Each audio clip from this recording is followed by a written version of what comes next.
because our whole wedding was by the 30,000. 30,000. Yeah. They bought her some nice white dress. Yeah. And then it wasn't like a gown or anything. It was just a nice dress, like a small balloon dress. They were in fashion at that time. So I bought those balloon dresses, a white one. Then I told her, hey, go pick me some trousers, some shirt, and some shoes from Gikomba. Then my mom was like, so are you going to get a bride out of the house? Is she going to walk all the way to church? I was like, no, let's just call a cab guy in the morning. So he planned with the cab guy, told the cab guy, hey, come pick the bride in the morning. I walked to my wedding. I just walked with the guys. But it was that. The church was packed like this. It was that overflow. And I think one thing we agreed when we were dating is that we will always live within our means.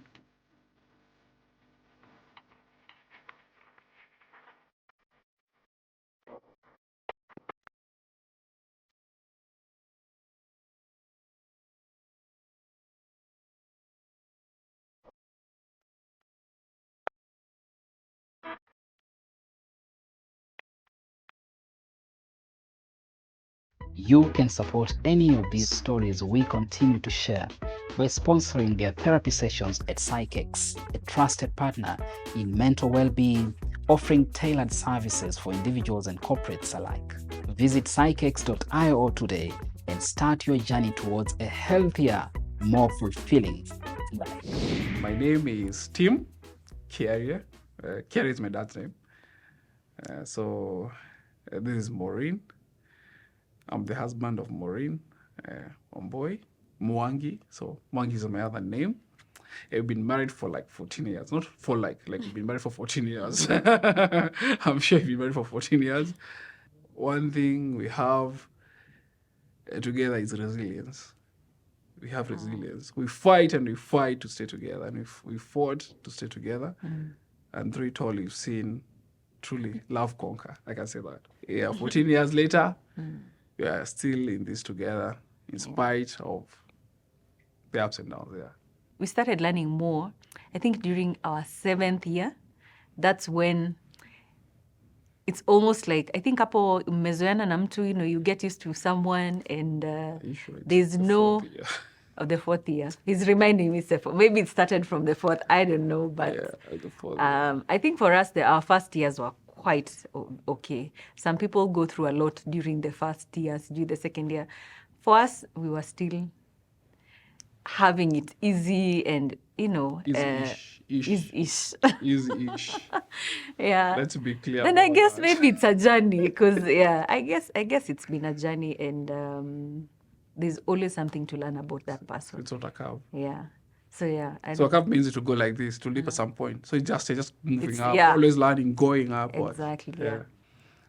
I think what shaped me, or what I can say that shaped me to being the kind of a person that I am, or to being a husband that I am towards Maureen, was the great influence that I got from my folks. That's my mother and my father. And when we were kids, I used to see how my dad used to treat my mom. So like the respect that he gave my mom was, I don't know, I have no words for it. Like there's a way that my dad treats my mom to this day that there are no words to it. Because I've been seeing it with many couples. My mom and my dad have always walked together. Ever since I was born, I've never seen them apart. Like even when they're going to work, they'll go together. Coming from work, my dad has to wait for my mom at the bus stop so they can come home back together. When my mom when mom is a bit late, maybe sometimes she's a bit late from work, my dad will get home early, cook for us. Prepare the meal. And maybe when sometimes it's really hard for him to prepare the meals, maybe we could help out and tell us, hey, just do this, help mom out and things like that.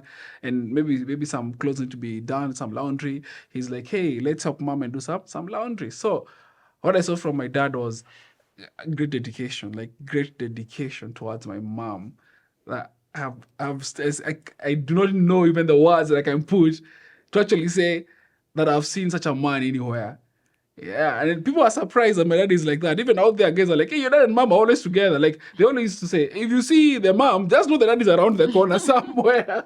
Actually, that is very strange. Everyone thinks it's really strange because when my mom is there, my dad is always around there. And they don't leave each other's side. And And I think that's what probably whatever made me to be the kind of person that I am. That when I met Maureen and I knew I wanted to give her that kind of an experience and to have that kind of a life with her. Because yes, I've seen my mom and dad go through some hard times and very tough times, because every family has its own tough times. Us guys, we've been in and out of hospitals and all these things happening to us. And my mom and dad they have always been there. There's no way like my dad will say, I'm tired of this life and all these things, and you go do no. These people genuinely love each other. I mean, it's crazy that even when we were going through tough times and my dad was going through a very tough time some other time, and my mom was there, and my mom, hey, she rallied everyone to my dad's support. My mom will kill you if you said anything negative towards about my dad. My mom she's an animal. Like, she's a tough woman. She's a tough woman. And she protects my dad. Even if mafundis are there, they talk something funny. My mom will go like, hey, don't talk to that like that to my man. To this day. So I've learned from them how to be how to commit to someone, and how to dedicate yourself to someone, no matter what. When you come together with someone, it's do or die. You don't leave them. Nothing should separate you two. Nothing. And I mean literally nothing. Only death should separate you two. So that I learned that thing. When I saw my dad in the hospital, he was really sick. And my mom did not abandon my dad. I was like, yeah, this can work. One of the biggest lessons I learned from my dad, because I was when I was still in high school and then towards college, he said, Tim, the only woman you should spend money on is your wife. That's what he said to me. And I took that to heart. Seriously, with all the seriousness. So every person I dated before Maureen, I never spent a coin on them. Even when we were dating, I remember even the first I was date. like, we're sharing the bill. We're sharing the cost. Okay, because also my dad taught me a relationship is a two-way thing. Yeah, you understand? Of course, it's not what you get from someone. It's what you give to someone. It's not what you don't expect anything from anyone, even when you're getting into a relationship with someone. But my dad taught me, before you do that sort of commitment to anyone, you should first learn that are they also willing to share? And also, do not spend money on any woman who is not your wife. At first, I thought it was weird because he's like, okay, we are going on our first date, but I don't have a lot. That's what he told me. I don't have a lot of money, so we will need to cost share. So I didn't know from where he was coming from. I didn't know he was coming from the point where the dad had told him, because I didn't have that information. But he told me, this is what I have, and I want us to go on a date. So we will need to cost share. And I was like, I don't mind. It's okay. So we'll go and share whatever we have. But of course, I found it a bit weird. I mean, coming from guys always trying to throw money here and there, trying to buy you things to impress you and things like that. But I didn't take it, I didn't take it too bad. I impressed you with my words. Yeah. I really appreciated the genuineness of that statement, because I was like, wow. This is actually our first date and you're telling me that. I really appreciated the genuineness. I think you're forgetting something. Yeah. This is how crazy it was for us. Yeah. When I met Maureen, and it felt like I liked her, I went over to the moms and asked the mom. Yeah. I actually told the mom, I want to take this daughter out. Yeah. Your daughter out. On our first date. Yeah. Are you okay with it? She was like, yeah, you're adults. You can do whatever you want. Then I asked her this other question. Yeah. I asked her on our first date, and that was like the second meeting or the third meeting with your mom. I asked the mom, if I made this girl pregnant, how would you react? She was like, you're adults still. I said, you're adults. You'll be able to manage yourself. I was like, okay, fine. I'm okay with those answers. And that was it. I took her out. He'll say everything and anything he'll say it as it is. And again, I really like that about him. He'll say things as they are. He doesn't try to hide things. He's a very, very genuine person. So I think it made me feel awkward because I'm like, first of all, no guy has ever gone to my mom's kumwambia, I want to take your daughter out for a date. But him is like, no, I want your mom and dad to know that I'm taking you out on a date. Because I never used to get out of the house a lot. So he's like, no, it's good that they know I'm taking you out on a date. I'm like, it's not necessary. I'll just plan Vipanga and we'll just go. We don't really, He's like, no, I really have to do it. And he insisted, and I was like, okay, fine. Although it was awkward and weird at first, but he's really put me by then in very awkward situation because of his genuineness, which is a good thing, but... I don't even think that was weird. I think the most awkward ones was when I asked her for a number, she didn't have a phone. So the dad was on the phone. Because it's those days. Kitambo kiasi. So 14 years ago, people did not even had a phone. Yeah. And she was just out of high school, so she didn't have a phone. So I asked the dad for the number. So every time I want to talk to her, I'll talk to the dad first. So I'll call the dad and tell, hey, how are you, mzee? Yeah, how's everything? And we just have a chat with the dad kidogo. You know who I want to talk to? Yes, Maureen. Yeah, she's around, yes. That gives Maureen their phone. And we have a chat. So growing up, number one, I never ever thought I'd get married.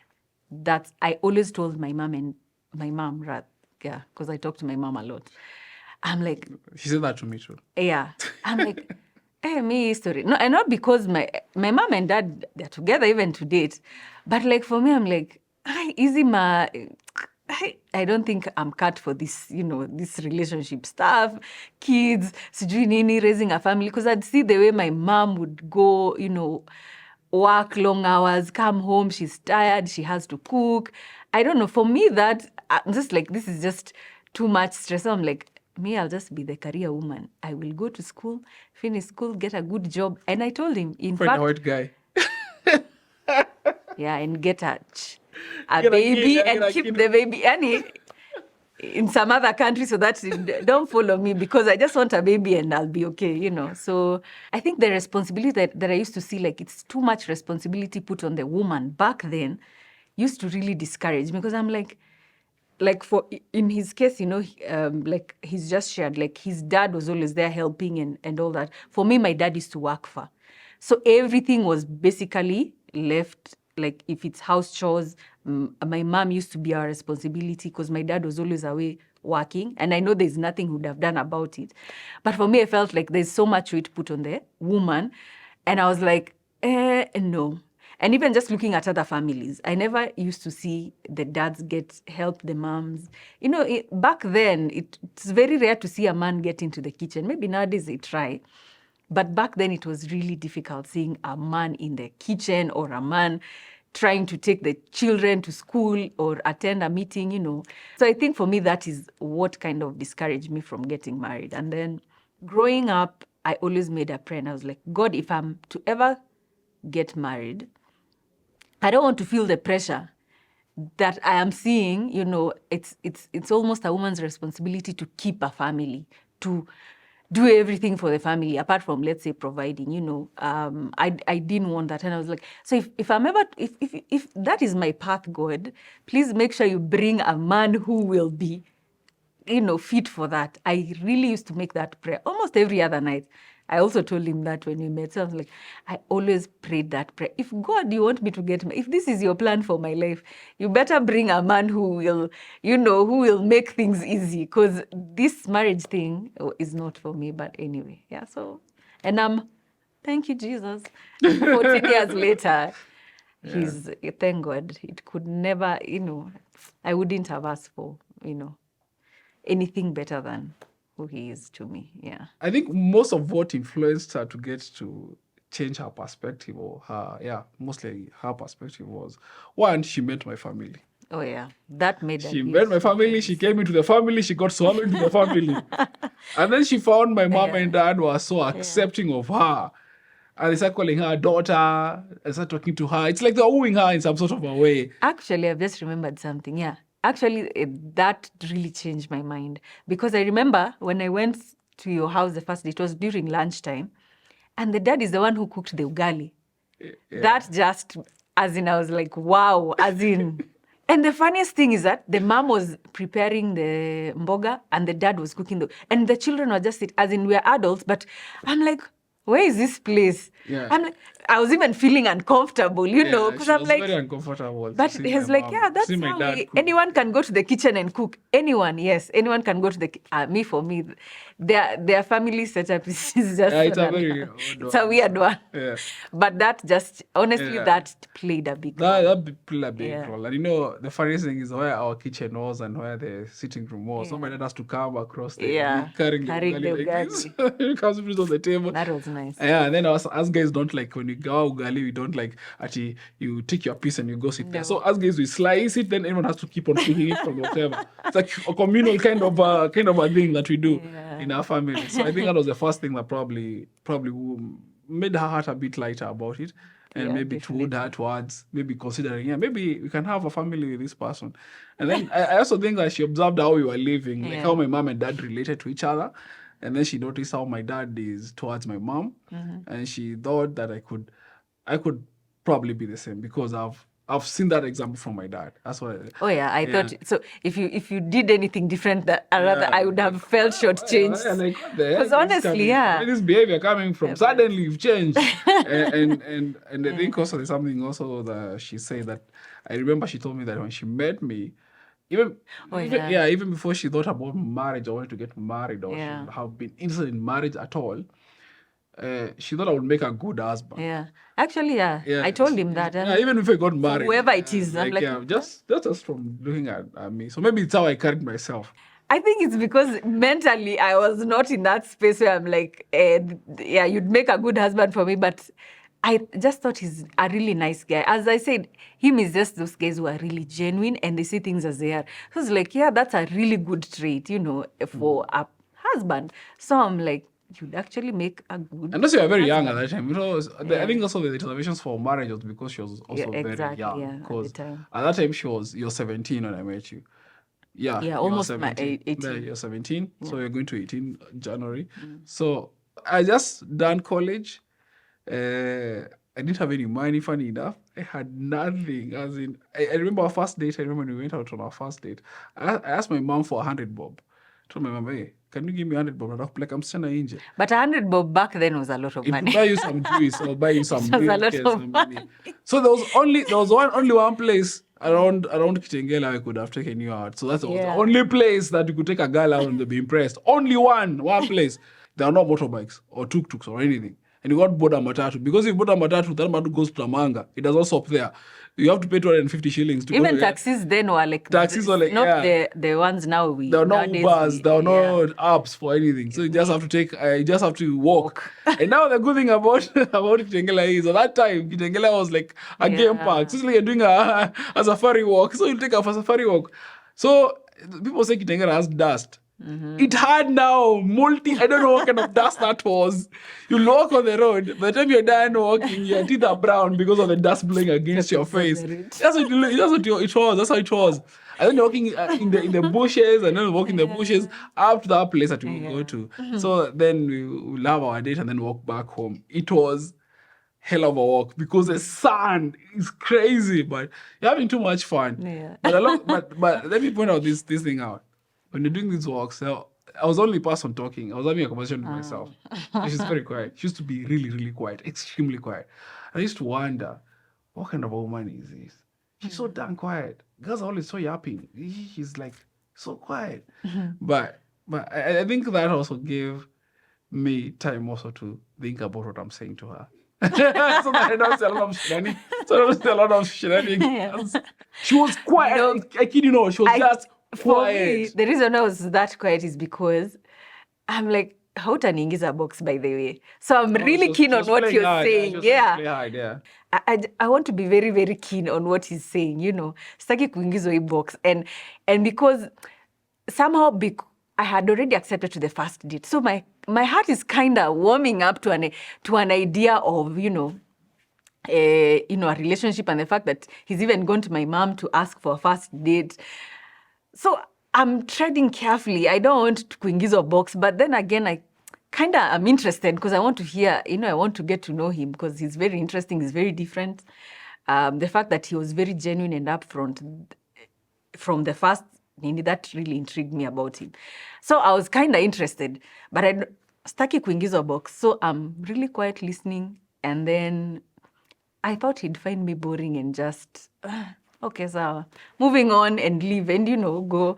Because I was like, I don't want to tell him. Oh, I was just trying to put, a wall around myself so that it gets boring. And then he's like, okay, I give up. I leave. But he didn't. Hey, this guy, wow. I think after spending now time with him and just getting to know him, and I saw how different he is, he would say everything as it is.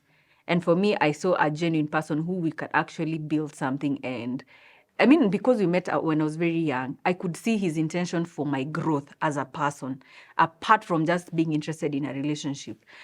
I see the way he'd motivate me, he'd show me different things that would grow me. As I'd said earlier, I really wanted to be a career person. And so he'd give me ideas and I'm like, wow, I actually appreciate the fact that you're actually mindful about this part about me. You're not just thinking about these relationship things and that's all you're focused about and that's it. So I didn't feel like my life was going to be reduced to just being a housewife or just a wife, you get. So for me, I saw someone who genuinely cared, someone who pushed me to know things, because he used to teach me a lot of stuff because at the time he was working. That's what I'm saying. He really built my confidence. Even with the modeling agency thing, and I actually got to know that, I have potential he always pushed me, by the way. And even to date, he still pushes me. He sees my potential when, Yes, you are resistant though. You resist. Yeah, but I always fight a lot. Yeah, I Maureen resist. fights. Because I'm very hard-headed sometimes. She is but most of the time. But yeah, so he pushed me to do modeling and I pursued it a few years back professionally. I did compete in a competition called Mrs. Kenya. Mrs. World Kenya. Mrs. World Kenya back, I think in 2011, if I'm not wrong.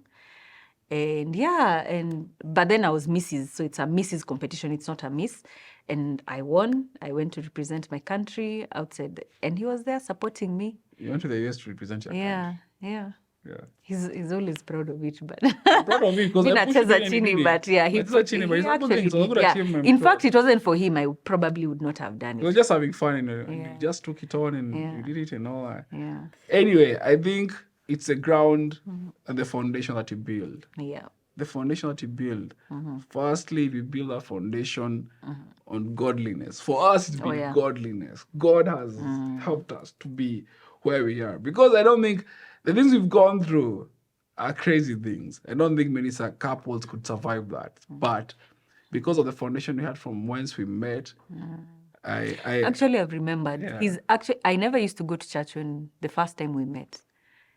But one of the things that I had forgotten to mention is that part. He actually used to come every Sunday when we were just friends. He's like, you need to go to church. I'm like, I don't feel like going to church. I don't want to go to church. He insists.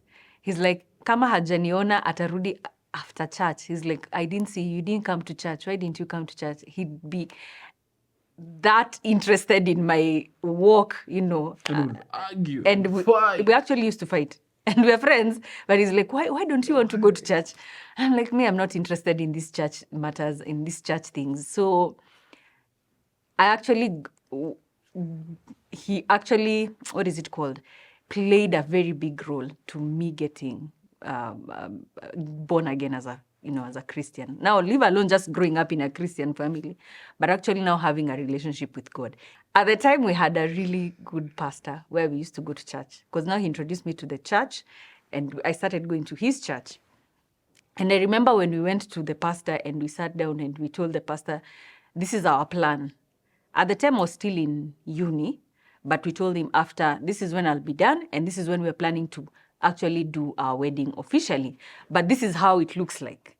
He was so excited. In fact, we also say he's actually one of the people who played a big role, because how he would have responded to it would have either be like, you kids are too young. Yeah, or said, no, wait, Because I know he was very surprised when we went to tell him to ask him for the whatever, for us to be married. And I think he thought we were crazy first. He thought we weren't serious because however I looked, I was really small. As in, Imagine him being small. I'm right now I'm small. No, I was really I looked small. I looked thinner. I looked Oh a my bit thinner. goodness. And then Maureen was really, I really was so thin, tiny. extremely thin. She was like a stick like this. Ah. And then you're so thin at that time, man. Even it used to be crazy. It used to be so thin. My mom used to be like, you have to feed this woman. She's too thin. Oh then my then gosh. when he saw us and he asked us, how old are you guys? Then when I was like, I'm 9, you're 18 at that point. Yeah, she No, I was was 19 when we were planning. Oh yeah, you're 19. Were you 19? Yeah, we you're were 19. planning. Yeah, I realized she was 19. Then I was like, I'm 23. No, I was 22. Then, are you serious? You guys want to get married? They're like, yeah, you want to get married. So we just do the wedding band. The wedding band is supposed to take like 3 months. Do you know what you guys are doing? They're like, yeah, we know what you are doing. Now, not even the funnier part came after.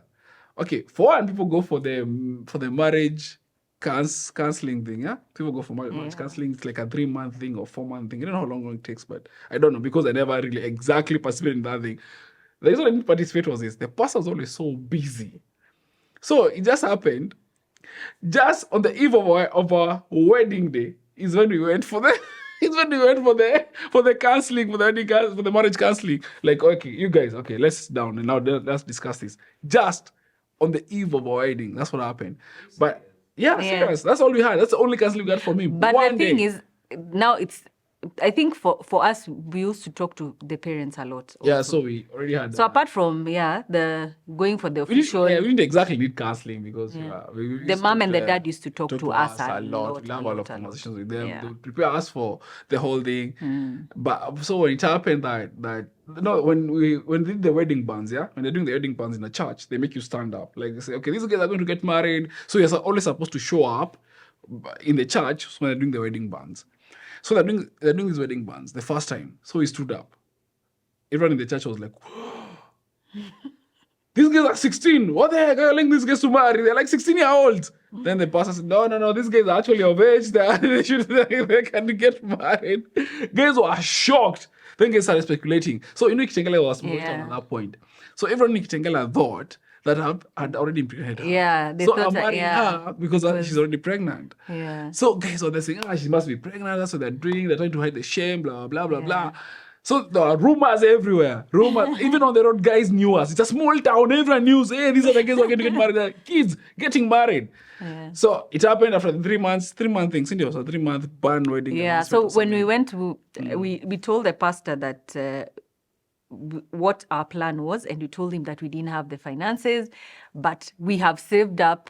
At the time, I think we had saved up 15,000. Then you got 25,000 later. Yeah, I think around, because our whole wedding was by the 30,000. 30,000. Yeah.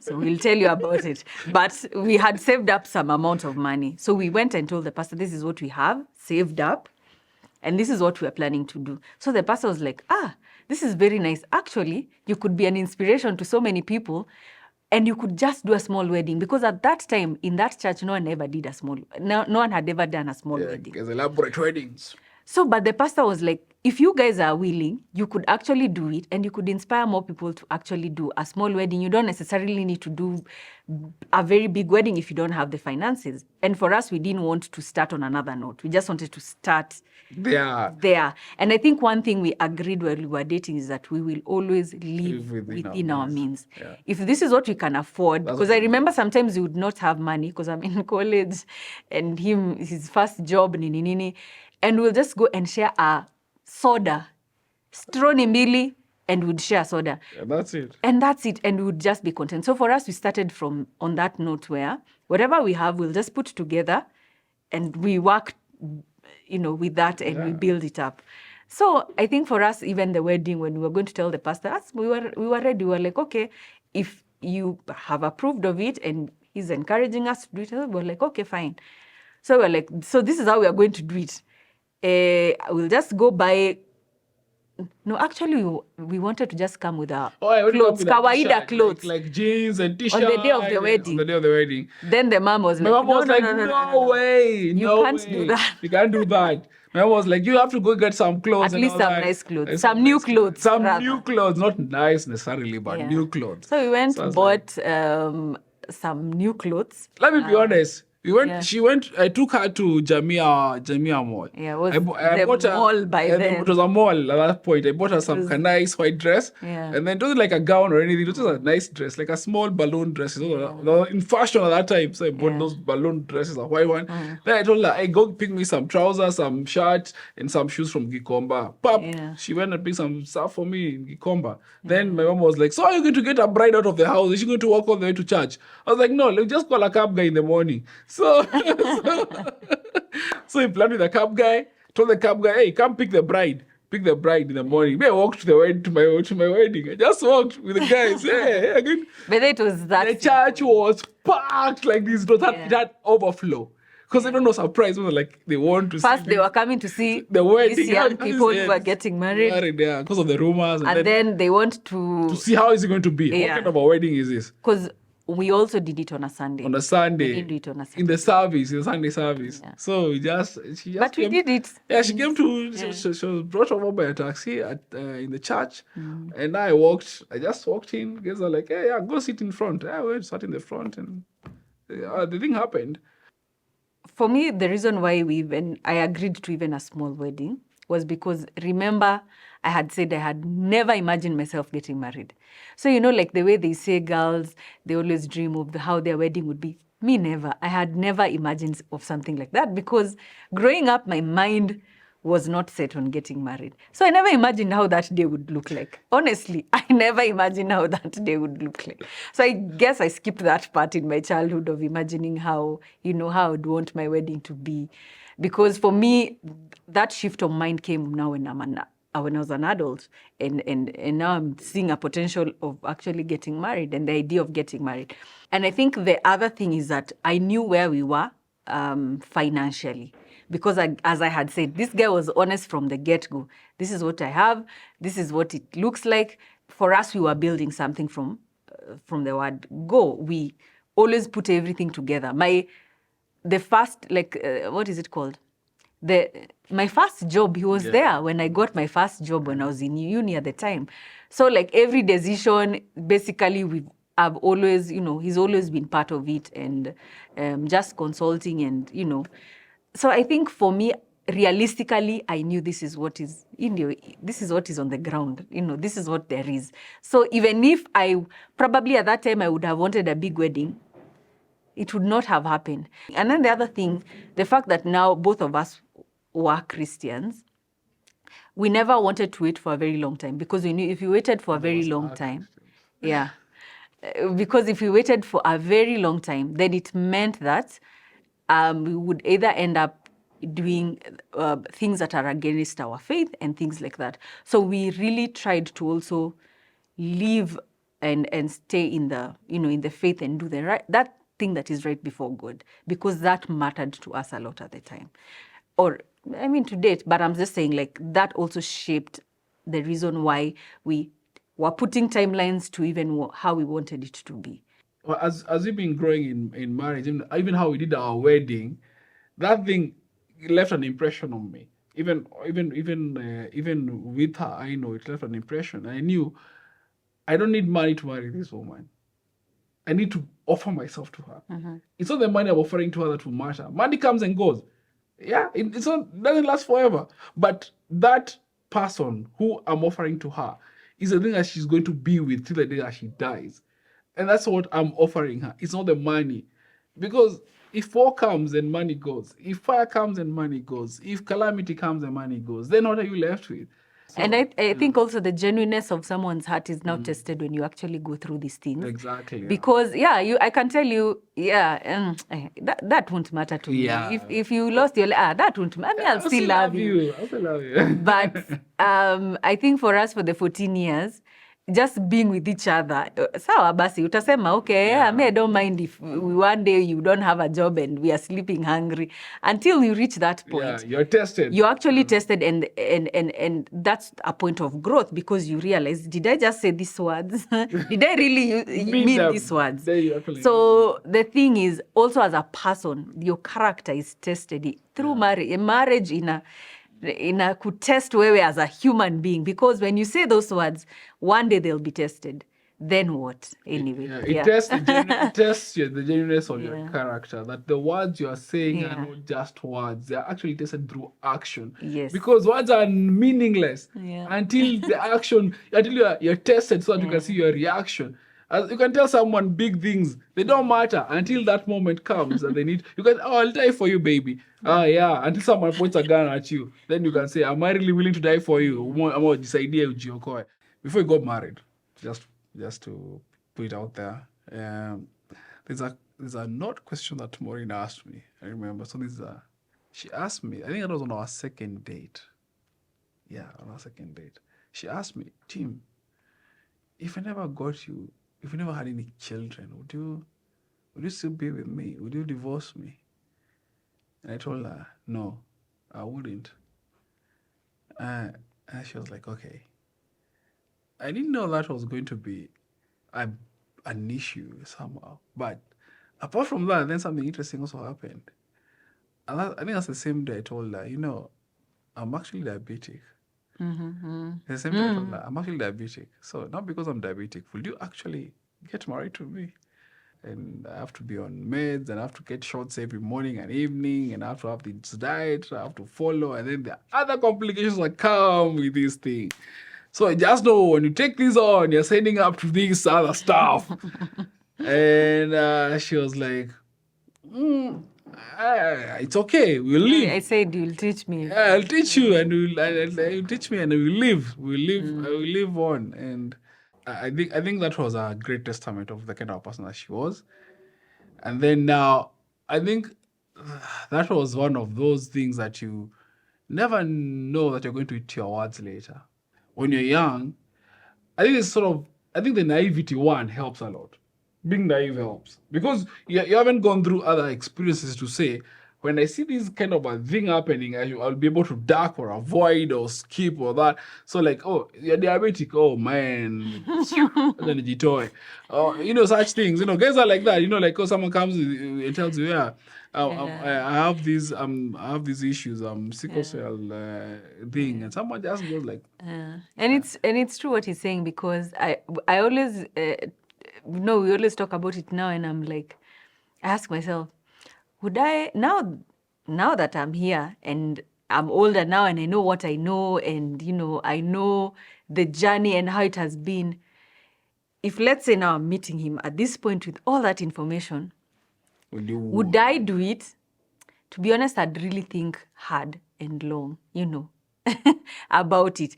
Maybe back then, genuinely, because as he's saying, when you're younger, because you're able to just take life easy. When you're older, you overthink everything. The more information you have, you overthink. The more you know, it's weird. It's a good thing, but you also know it puts you in a space of overthinking and of analyzing. But I think also for us, honestly, getting married early for us kinda has helped us. And I remember my mom also asked me if I told her that I'm diabetic and if she's ready to sign up to such a thing. And I remember my mom had a conversation with her. Yeah. No, just know this is not going to be easy. If you marry someone who's diabetic, things are not just like other normal people. There are things that can happen that will totally throw you off, can destabilize you, because mostly from a point of where I'm the husband, I'm supposed to be the whatever provider, the one who takes care of her and things such and such. It can happen that I'm unable to do so if I'm always in and out of hospital and things like that. So I think my mom was worried that maybe she won't be able to handle it. It's, and she's really young. She's extremely young. And she has never lived with anyone who has diabetes, or neither seen anyone with diabetes or anyone sick. Yeah, and I understand the mom, because from the side of the family, he's not the only one who's diabetic. So the mom now has lived. Yeah. So she was actually genuinely just saying, this is what it is. It's going to be crazy somehow. But I really, really, again, the genuineness of their family is just something else. Because, some people would hide it. Then you actually realize later, much later when you're married, this is what you're dealing with and all that. But that preparedness, the preparation, the knowledge, because I remember he actually used to make me read books about diet and things like that.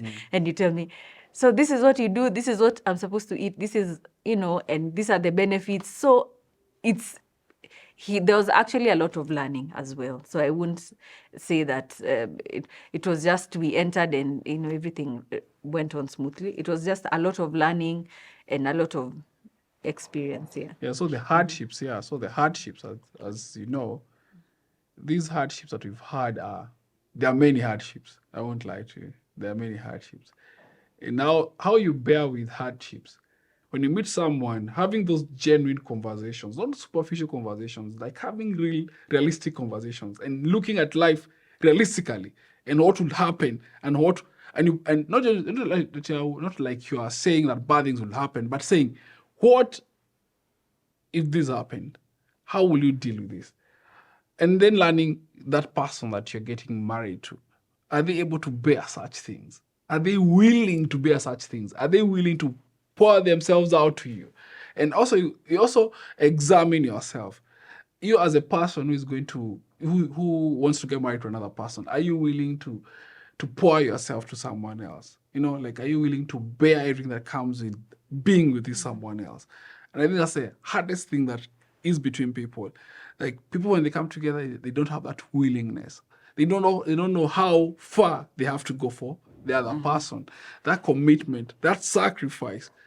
And if both of you establish that you are willing to make that sacrifice and live by the words that you say towards each other at the beginning, it doesn't matter how young you are or whatever. If you're willing to commit to each other in that kind of a way, when those troubles come and when those hard times come, you're able to bear each other up.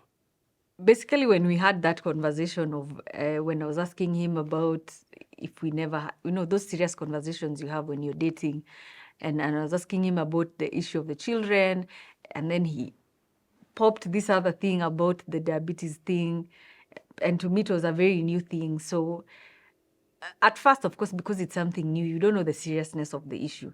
But then the people even around me at the time, they're actually very concerned when now we actually told them that we want to get married. And not really my family, but like people who are within my, let me call them like family circles, either the friends of my family or things like that. They're actually very concerned. They're like, do you really know what you're getting into? You know how serious this thing is? I don't think you should do it, and things like that. Of course, many people kind of not many, rather, a few people, because the majority a few people kind of discouraged me because they knew probably the seriousness of the issue, getting married to someone who has already a condition, and they're telling you. And now it meant that even if you're ever going to have children, there's a probability that thing will carry on. Some people think about such things. Again, I think the fact that I was young, I really didn't overthink much about things. I just knew, genuinely, I like this person. I like how genuine he is. If I'm to think about marriage, then I can't see anyone else. This is the person I'm seeing. Of course, now you've gotten into the marriage and now you are living with this person. Now that's different because you're getting to experience now.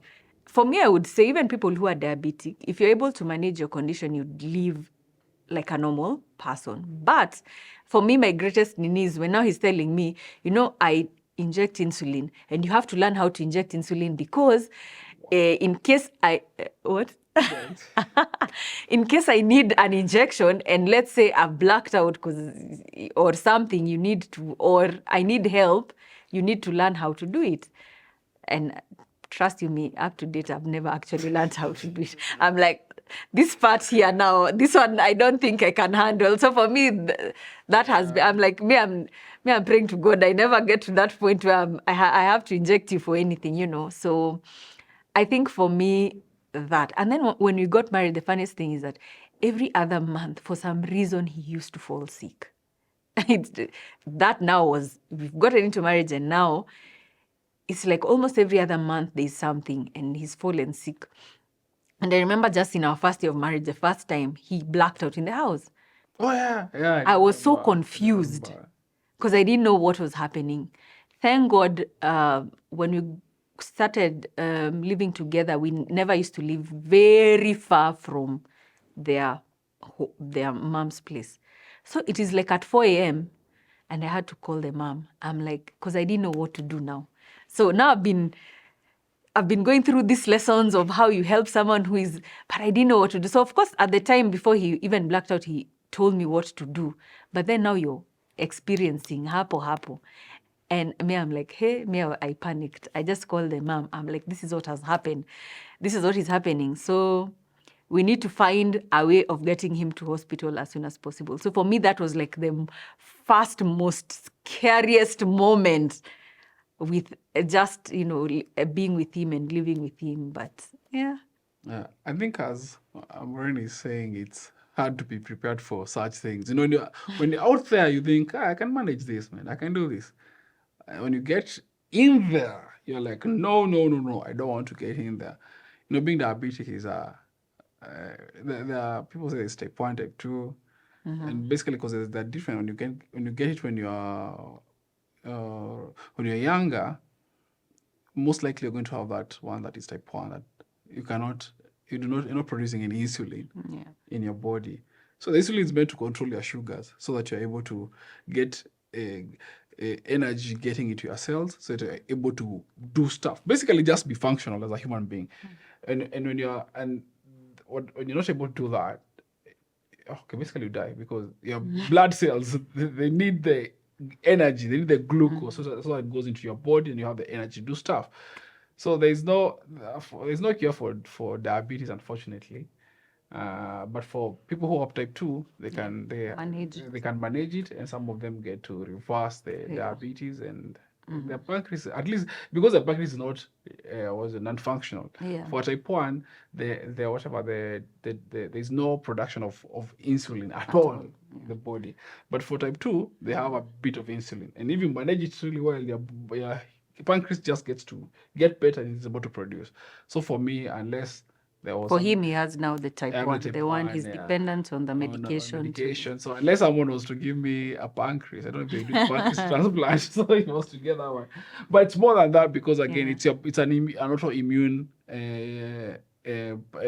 disease, meaning that whenever you produce insulin cells, your body fights against them. It perceives them as a disease. So they kill it. They kill the whatever. So they end up even destroying the pancreas. That's how you end up not being able to produce any insulin anymore. So it's a crazy disease. That's what they don't even know what causes it. They have no idea. People think it's sugar. It's not sugar that causes diabetes. Apparently, it's not. I remember I was in college. So I was in college, and in my third year of college, my third year of college, towards the end of the second year, and unfortunately, I don't know, because my sister had it. I had seen all the symptoms that my sister had. So when I remember I was just playing football one day and I just felt really tired and dusty and I was peeing all the time. I was like, hey, what's going on? Then I didn't want to imagine I probably had the same thing that my sister had. But then it was like, just continue having it. Just continue having the symptoms. So I remember I called my dad. My dad was going to Kitengela. That's the time they had bought the land in Kitengela. They wanted to go check out the land and things like that. So I was like, hey, Dad, I think there's something wrong with me. My dad was like, how are you feeling? I told him all the symptoms. I told him I'm going over to St. Mary's Hospital at Langata. I'll take myself there. My dad was like, hey, don't, wait for me. I told him, no, without feeling, I think I should actually go to the hospital. So I took myself there. And when I got there, they did a test, and the doctors, they always go like, this is a serious issue. I think we should call your dad and mom or someone else to come be with you and we break down this news. I was like, hey, do I have cancer or something? No, it's something more serious. I was like, serious than cancer? No, it's not as serious as cancer, but it can be as serious as cancer. I was like, oh. Okay, I already knew in my mind what it was. So they told me they want to call my mom and dad because at first they actually put me on an IV. So the water, to put water in my body because I'd lost a lot of water. Because that's one thing about diabetes, you lose a lot of water. So they put me on drips. I'd taken like 3-4 drips already. They're like, hey. I was like, hey, this is crazy. but I knew most likely it was diabetes. So when the doctor told me that, I told him, no, you don't make these what? You know how I take things. Yeah, I'm not like I don't take things that serious. I was like, don't make it a big deal. I don't. I actually know what it is. I was like, you know what it is? It's like, yeah, I know what it is. So I mean, what is it? I have diabetes, don't I? I was like, yeah, you have diabetes. Now, unfortunately, you have to be admitted. I was like, no, you would admit me in this hospital. I just go home. He's no, you can't leave the hospital with this kind of sugars and all that. You know, diabetes is a serious. No, it's not a serious disease. It's just need to take care of myself. I know. Him again. Yeah, the I told him doctors. that. The doctor was like, we're not letting you go out of this hospital. Yeah. And they refused to let me go. So I told them after they did whatever, they did the IVs and all that. And they gave me a bit of a shot for the soluble insulin to bring my sugars down because they're extremely high. They told me, now we have to tell you how to take care of yourself and all that. No, I told them, no. My sister already has diabetes. I've been taking care of my sister. So I know how to take care of myself. Don't worry. So I told them, if you won't let me go, let me just call my dad so that my dad can come and we can go back home together. So I called my dad. My dad was like, I'm in Kitengela and it's getting late. When will you get home? I want you to get out of the hospital. I told them, okay, my dad is really far. Now you have to just let me go. So they told me, sign this card. If we let you go and you're there out there, it's not none of our business. So usually they give you that card you have to sign. So I signed it and they released me. So I just went home, bought some insulin, and then I had to join a clinic at Kenyatta Hospital. So that's how it began. Yeah. But I think my sister having the diabetes actually somehow prepared me to be able to bear with whatever was happening. Mm-hmm. So when they broke the news, that's why it was easy for me to just take it in easy. And also I take things easy. We were laughing with the doctors there. They were like, hey, you guy, you're really kichwa ngumu sana. I was like, no, I take things easy, man. If you tell me I'm diabetic and I start collapsing because I have diabetes, I think it's, your life has ended. It's no. I'm not like that. And then since then, it's been how many years? It's been around, it must be 17 years or so. Almost 20 years or so with diabetes. Yeah, so that's how it's been. In the beginning, of course, it's just those, him getting sick here and there, learning how to manage the sugars. And one thing is that back then, things were quite expensive, especially medication and things like that. Yeah, so you also don't know the cost implications that comes now with... Yeah. And even things like insulin back then again. Right, nowadays, it's easier. Back then, it was so hard. One, hazikuwa zinapatikana, like getting even the medication was quite difficult. You had, and we had to go to Kenyatta. So one of the things that, of course, now I learned how to do is when he's not around, let's say he's working, we had to take turns on who's going to pick medications at Kenyatta because you have the prescription and things like that. Find a line. You find a long line. There's only one day to pick the medication. Exactly. And at that time, I think Kenyatta had the cheapest option. And I think it was probably the only place you could get that medication. So that was a challenge in itself. Now, those are some of the things, as much as I'm prepared about the diet, those are some of the things now you have to, now you're leaving the nini. Versus what you're earning. Yeah. So versus the amount of money in the house. Exactly. And the cost implications of having a diabetic diet. Yeah. And the medications. Exactly. Because it's apart even from just just to manage even the sugars, the things you need to buy to make sure. I'm telling you, thank God nowadays, things are a bit easy. And I'm not saying that extremely easier compared to then. And I'm comparing it to then because I'm not saying that they're completely easy, even in terms of medication, but they're a bit better. For me, again, I really never thought that things would get complicated and would worsen, would get from this situation and we are moving on to the next. And a few years back again, because you're diabetic, you always have complications. You're always in and out of hospital just for checkups and just trying to manage the sugars and all that. So he'd really been having like what is it called? Like stomach issues. So one day we just decided, let's go to the doctors to find... No, even before then, actually, one day we're in the house and his sugars have really dropped, and it's really bad when the sugars are really down, yeah? His sugars have gone really low, and we are trying to raise the sugars.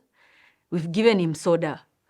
We've given him glucose, everything that you can think about, to raise the sugars, and they're not going up. So, because we have the testing kits at home and all that.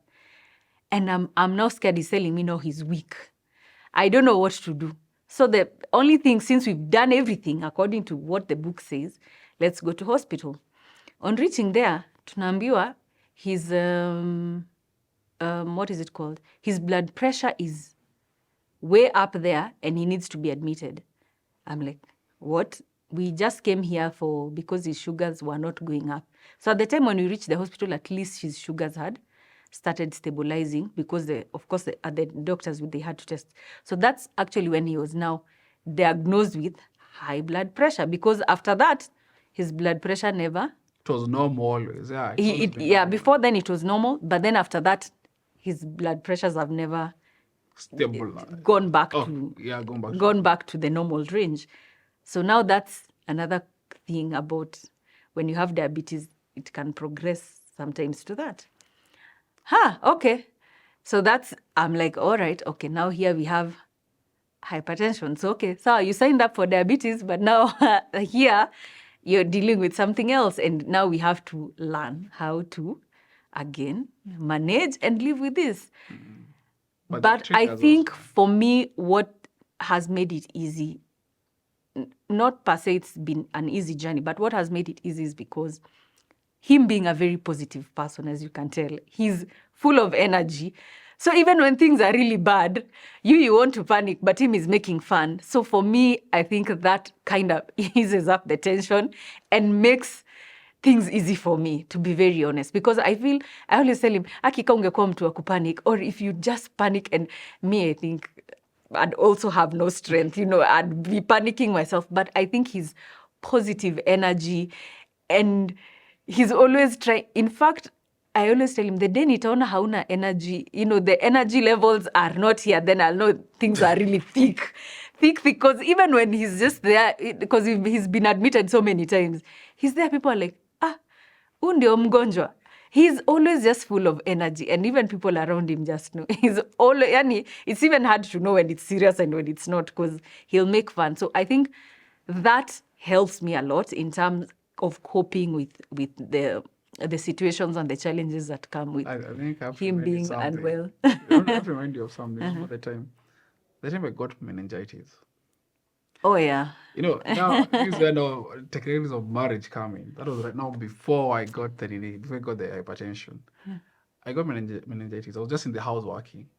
Meningitis is a very weird disease. You never know. It's not like it has symptoms. The only symptom you can get of meningitis is a headache. You just have a headache. And it's not even a severe headache. It's just a headache. Just those mild ones. And you say like, maybe I've been watching TV too much, or maybe I've been working too hard. Let me stop working and then let me just sleep. And then when I wake up, I'll take some painkillers. I'll be fine. Most people would die of meningitis because you won't know. And then it kills within 3 days. So it's a 3-day disease. The one that you just get 3 days later, you're gone. When I was just working, then I started realizing things are not making sense. It's like I'm living in a haze. It's like in a sort of a daze. Like I can't make head or tails of where I am. And you lose your mind. You get confusion. Yeah, actually because he had headaches for a couple of days. Yeah. But then now at that point, he had left the house for work and he was working from home. So the neighbor calls me. He's like, I think your husband is unwell because he's saying he doesn't know where he is. Yeah. So it's like he had actually forgotten. Because the neighbor was telling me, he's asking me where he is. Yeah. And he's asking for me. I don't even remember my neighbor. I don't remember anyone. Yeah. The only person I could remember was Maureen. Imagine. That's the only person I could remember. My wife is the only person I could remember. I didn't even remember my dad or my mom or my sister or anyone. Not even my own phone number. I don't remember anything. Yeah. I just remembered Maureen.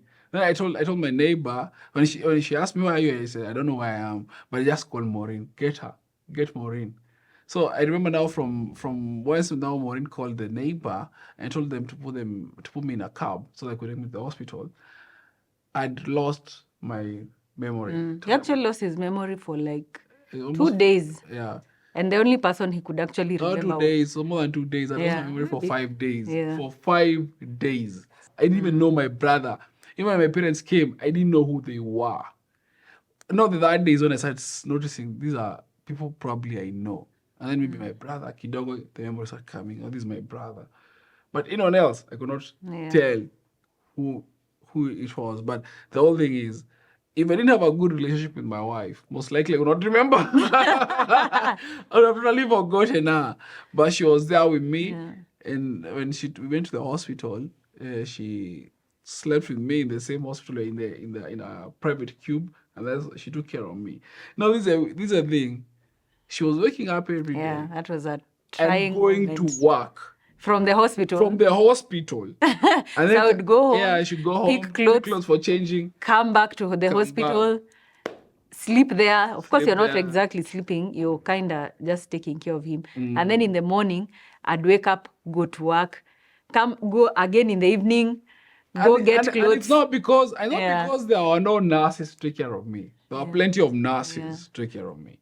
But because I had lost my memory, I was so like I was always used to get agitated. paranoid, Yeah, I was like- paranoid and I was like going nuts. And if I saw someone, because I'm like, I don't know who these people are.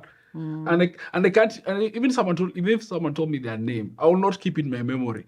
So I thought I was in a dream, in a sort of a nightmare state. Like it was just crazy. So the only person I could like use as a focal Yeah, to point, as a get- point of getting some sort of understand, like I don't know what's the word, like understanding where I am, was my wife. And she keep on telling me, Tim, it's okay, it's okay, it's okay. I'm here, I'm here. She kept on, what's it called, affirming me that I'm around, it's okay, it's okay. At that time, I didn't know that I was actually in the real world. I still thought I was dreaming.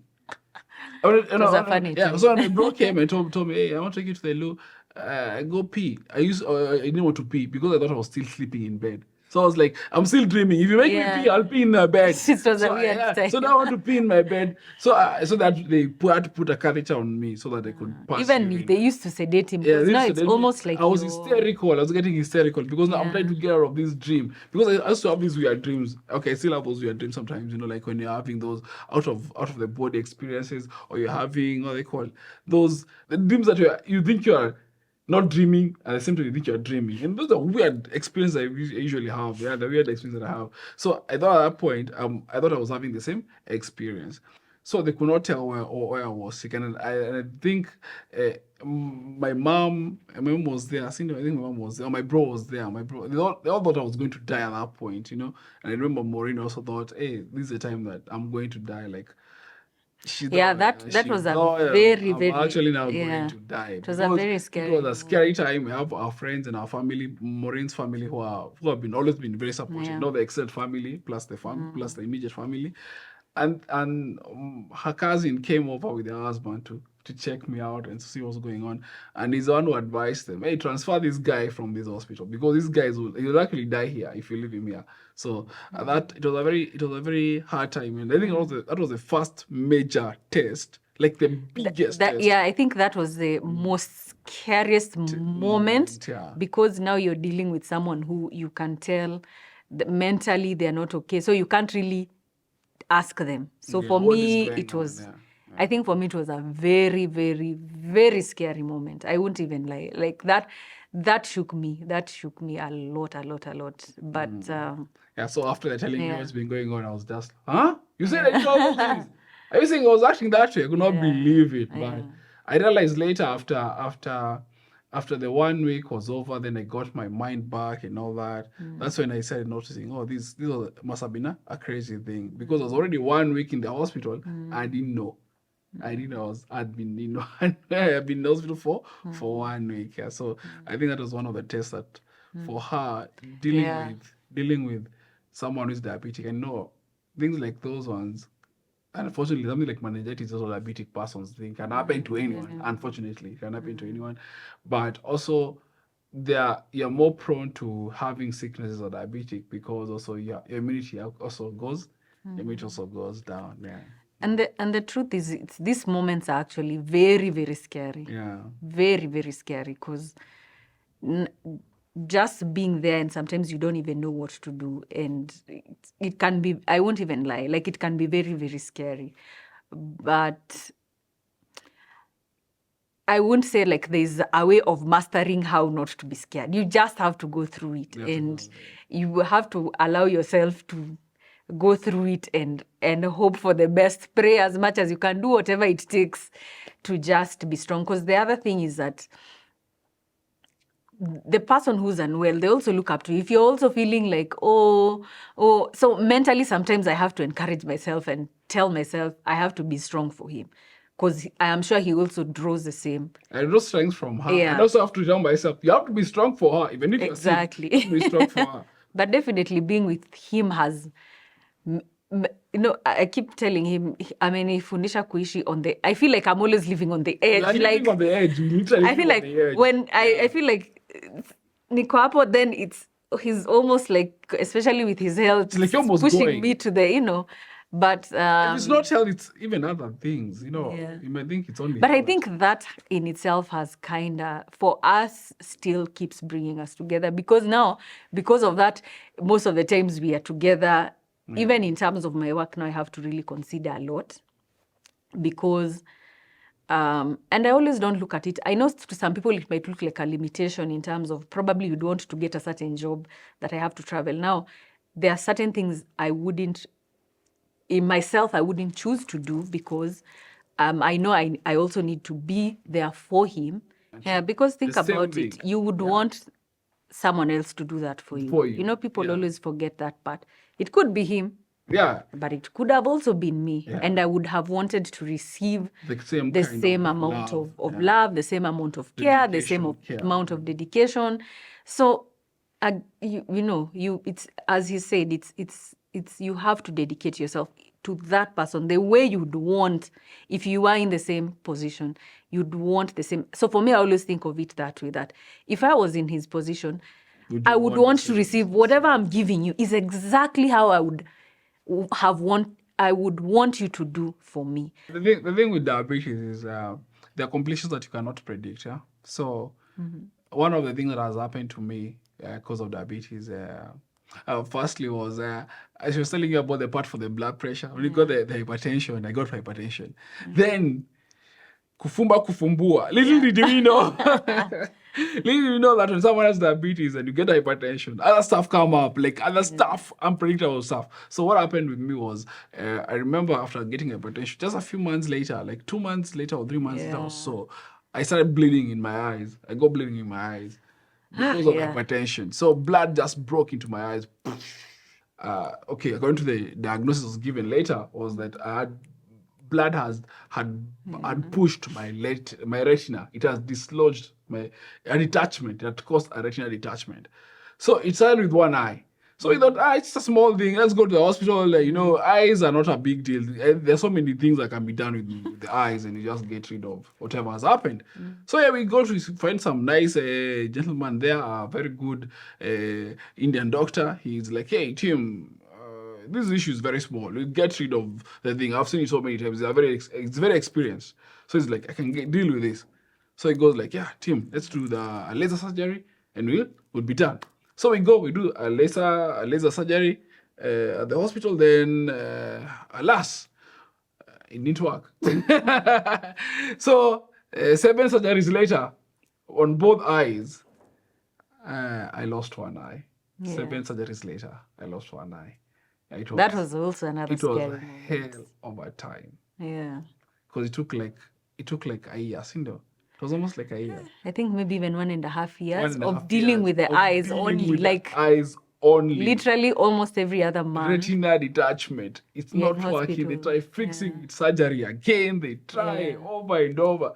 Eye surgeries are brutal. What the heck? And they're very so expensive. brutal. They're very expensive. We didn't know. We didn't know they were that expensive. They are very expensive. I went through 7 surgeries. Unfortunately, I you lost one one eye. But We soldier on. I soldiered on. Yes. Pirate guy. Back again with one eye. Got back to work, started doing stuff. Yeah. So this eye that I have that's remaining, it's like it has a capacity of 80% ability to work. That means that I'm not able to move around by myself. Oh, I yeah. can't move around by myself. I have to be assisted. So I'm somehow semi-blind. So I can't really see things visually. Even when you're there, I can't like totally clearly see you because I'm somehow. So it's always so strange when you're walking on the road. Guys think, and these people couples, they think, love oh my each other. God, these Look at guys them. are... They're always holding Yeah. Even they have, It's a very they funny- have guys on the road actually like Imagine. on the road guys are like, hey, mapenzi ishe bana. Yeah. Nini moronesha nini. Even as we are there, we used to love each other. We used to love girls. So you're holding your hand or the hands and all that. Yeah. So you have people talking to us like that. Even Makanga's insulting us sometimes. They're like, Because they think you're being all lovey-dovey. yeah. And we're like, sometimes Maureen gets really pissed off because like, what the hell? Do you know what we've gone through? Yani? You think it's my wish to hold his hand? Our marriage is too old. We're no longer in honeymoon stage.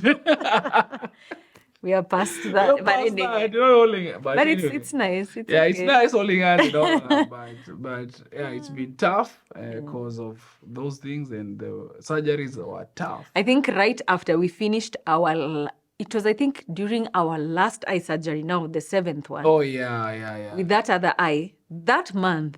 That month. So we didn't know, first of all, that would be our last eye surgery in terms of didn't now know. the doctor saying Yeah, at least saying now the nothing one can be eye done. is Yeah, okay. nothing can be We've done. done everything. Or rather, it's not okay, but we can't go beyond this. here. Yeah. That last month, again, we've gone for a doctor's just checkup. I was having some stomach issues. Yeah. So Tim is like, hey, I'm having some stomach issues. Love, let's go to the hospital. Let me have my stomach checked before we go for the last surgery. So we go to the doctor's plaza. Yeah. See the doc. The doc is like, okay, you guys do this. Just do some tests, Yeah. some blood tests, and see what's really happening to your tummy. See if you can change the medication and things like that. Because I was taking some medication for diabetes. So he's like, okay, let's do some tests. And then he told us, actually, stop taking that medication. You don't need it. You don't need those medication. If you're taking insulin, don't take that medication. So I'm like, okay, fine. But before that, do some test. So he's like, okay, fine. Just go to this particular hospital. Yeah. That's the only hospital I trust to do this test. So like, awesome. In the evening, we'll pass by. So we go to the It hospital. was just a normal... It's a normal normal thing. test. I used to test and all that. So we go to the test. So he's like, after you get this test, come back and see me with the test. tomorrow. Yeah, So after that evening, we actually passed by that particular hospital that he had sent us specifically. So these tests, because if you're diabetic, you'd normally do them after a while. But we used to do them at different hospitals. And they were always okay, Everything doctor was says always awesome. everything Every is time we fine. do those tests, everything But was now this doctor was specific, go to this particular one. So we went that evening. So when we did the test, we went because the tests take some time, and then there were many tests. So we're like, okay, come back on this day to pick the test.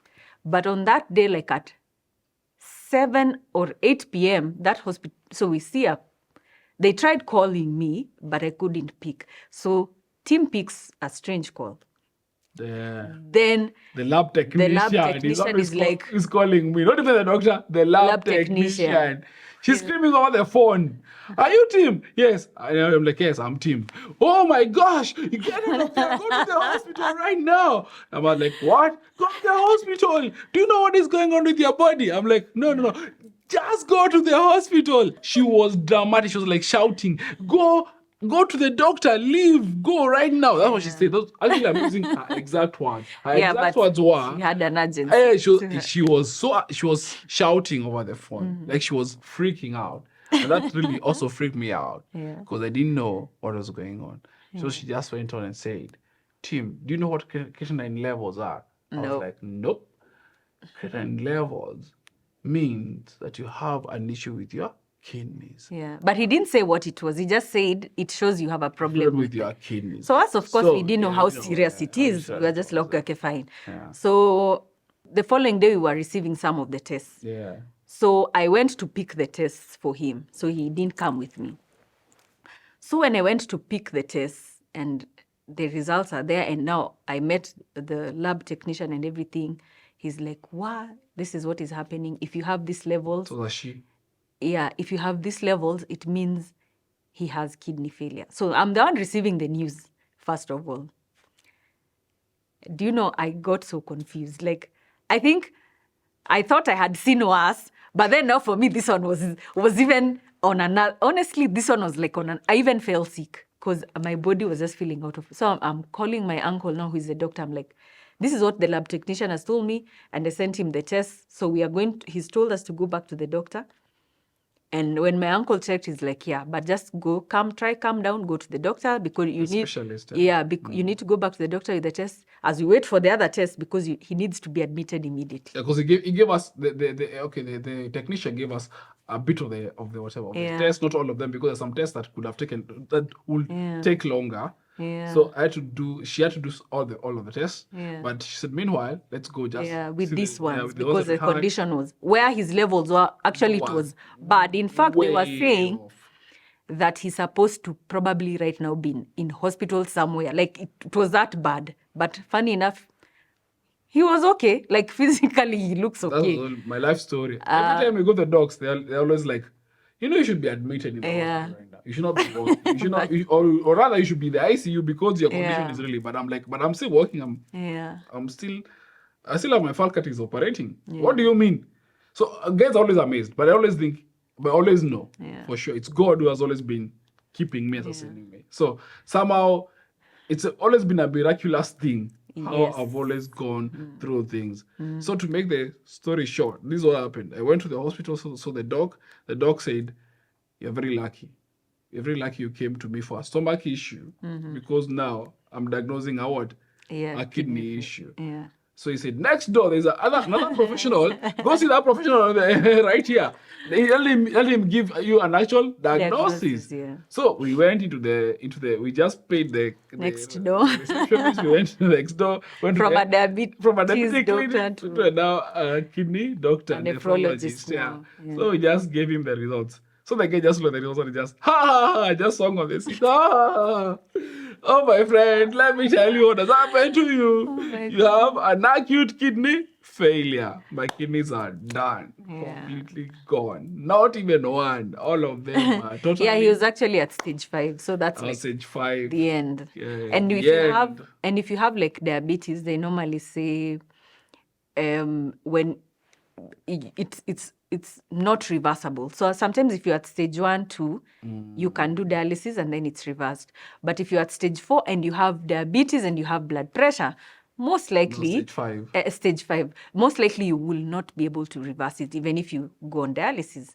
So the doctor just told us you need to start dialysis like right now, today, at this moment. So we are from that doctor now to another. You can't even go home now. Yeah. Because now you have to go for dialysis. And then the potassium levels are like, phew. So they said potassium levels will take you to ICU right now. Immediately. So, it was almost like an emergency case, but he's working. It was an emergency case. So they're like, you have to go to the emergency of a hospital for them to just, first of all, try and put the potassium levels down. Because the potassium levels are what actually puts guys in the ICU and then they die. So they're like, dude, get out of here and run. Okay, I was heartbroken for a moment. Oh, yeah. I was heartbroken. I was like, I think that was our saddest That was the saddest moment, yeah. Because that day, like, everything is like, she's just going down, down, down. It's like you're just waiting to die. Like, what's going on? So I think it was really sad for us at that moment. But it was sad, but at the same time, I think the strength of having gone through so many things, and then there was such a repenting. I was like, I wasn't repenting, now I have to go for dialysis again for this stuff. So I was like, okay, fine. I think I cried for a moment there. That was a very... I cried for like 10 minutes or so. Yeah. Then I remember, Tim, dude, wake up. Yeah. You're not meant to live here forever. This is still life, man. Push on. Keep pushing on. So... He was really broken in those 10 minutes, for sure. I was broken. I was like, But after that, to be honest, this guy... I was like, Tim, remember, he's in the next moment, he's just making jokes. in the trenches. Yeah, he's just making jokes and making jokes and making jokes. And I think that also helped him to just be able to soak in the news. Because I see, especially now that we are doing dialysis, I see how people come and it takes such a long time before someone on people accepts that they have they're now supposed to do dialysis and what that means. So I think for him, he didn't take so much time going through the emotions of accepting and all that. And I think also the people we just met in that particular time also played a big role, because I remember the first nurse we got during the dialysis session, they told him, now that you have kidney failure, just know you're not sick. You have to wake up and still go to work like a normal person. And for him, he took it so positively when that nurse said that. It didn't put him down. He actually said, oh, so I can actually, these people now, because the other people there, they come here after work, go for dialysis, or whatever time you choose, and still go on about your business. You can still do this and still go on with your business. I think my worst fear was actually to stop doing missions and doing preaching and reaching out to people so they can know God. That was my worst fear. That if I lose my sight, that's it. So when I at least had one eye, I was like, oh, thank God, at least menipate jicho moja. Then when I got a kidney failure, I was like, no, you took my kidneys away, now what? But then when they said that, Tim, you can still get to do stuff, I was like, yeah, I thank God for that. I can still get to do stuff. I can still have my wife with me, and she was here helping me to do stuff. I was like, I can still go on. And then the other thing was like, my family was always there, and her family was there, as in, she has a great family. Wow, their family is great, as in, plus the extended family, the uncles and all that. Wow, I don't know. She was God sent, as in, amen to God. She was God sent. Because her being there for me it's not gaming. It's what always keeps me wanting to go on. So after I had the kidney failure, and now we are going for dialysis every Monday and Thursday. I remember when I went to the unit and we found the unit that we went to for dialysis. Guys there were so down. Like, wow, you felt like you're going to die, and as you look at the guys. So I kept on encouraging the guys there, and the whole unit changed, and the guys now got so excited. And even nowadays, guys are so excited, the unit and all that. We have stories. He actually brought a lot of life, because so now we are. people used to look at him strangely, because he's like, what I do was you there have so in much the machine. energy? I'm shouting in the machine, making fun of guys, making fun of nurses, having conversations with the doctors, telling guys it's not gloom and death. Yeah, it's all gloom and death. Even there's some guys we've been together in dialysis. Some of them have passed on, they've died, unfortunately. But even when I was still with those guys, I still used to make them feel so psyched. So guys will come and they're so energetic. Other guys will avoid me because I'm too energetic. So guys will say, oh, Too much energy. Too much energy. Yes. The guys want to wallow in that situation they're in, because they have kidney failure. They want to be and they're like nini. But you don't have to be that way. You don't have to be that way. Life still goes on until the last breath. Life still goes on, and in our marriage, because of the foundation we had in our marriage, that we have to keep on fighting, and not only fighting for myself, but fighting for each other. So currently we are doing dialysis twice a week, and he's been on dialysis for 1.5 or even more years. But we've also been preparing for a transplant. 1 year, 7 months. 1 year, 7 months. Yeah, so thank God now we are in the transplant process, and we are still trusting God to help us overcome this particular thing as well. We don't know the plan of God, but we are hopeful and we are praying that God enables him to just have a successful surgery. It's a very expensive process, and for us, I think especially because the eye thing was also in the last couple of just 2 years back, it's almost like it's been a pile and a pile of expenses, over. I think since COVID started, when people are dealing with other things, for us, we were dealing with hospital, because I think it was during the COVID season, that's when the eye problem started. But we've seen God sustain us through it all, through the eye surgeries to Kamaliza, and now we're on another phase, the kidney transplant thing, and we've been having support from friends, and that's majorly our biggest challenge right now, just trying to gather finances, trying to, tell as many people as possible. Currently, we are looking at probably 3M to be able to just go through the process of the transplant, and after the surgery expenses, because they are quite expensive. And the fact that now for his case, he's not able to work many hours, because now, dialysis is about, the dialysis session takes 4 hours from beginning. When the dialysis, now they say it's on, but now there's the preparation before when you get there. So it almost takes half a day, honestly, 5 to 6 hours. And that's like twice in a week. So, and sometimes he's tired, his body is fatigued, and I have to be there for him. So also, like, we haven't been able to put 100% in terms of work. So support in whichever sort of way, and especially right now because of the transplant, financially, it would really, really help us push even more and look forward to a better tomorrow, as we look forward to keeping on. with each other. Yeah. So people forget, when someone has kidney failure, their blood levels go down. What happens when your blood levels go down? Of course, you won't have enough blood in your system. If you don't have enough blood in your system, how will you be able to work? You're going to be able to move. So that's why it's important for someone to actually have a transplantation, because it saves your life. And apart from saving your life, it also prolongs your life. And that's why, for me, it's a big deal to want to have a kidney transplant, because I want to live long. One, because of my wife, because I love her. I want to spend as much time as I can with her in this world. And that's one of the deepest thing for me, because I love her. I don't want to leave her alone. The other thing is also my family. I love my family. I also want to live long with my family, her family too. We are very close with their uncles, their cousins. They are very close-knit family. So I want to live long with them. I want to have to say, when people say when you get married, you want to grow old with someone. That's what I'm looking forward to. I'm looking forward to growing old with her, because they have gone through so much. And I want her not to be lonely and because I'm gone. You understand? And I know that it might seem like a small thing, but that small amount of money that someone would say, yeah, I have 100 bob or 10 shillings or whatever, is what will keep us going.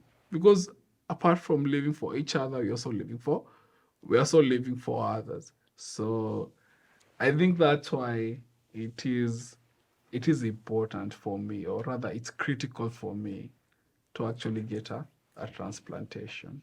As we've mentioned, we are looking forward to the transplant. And currently we are fundraising.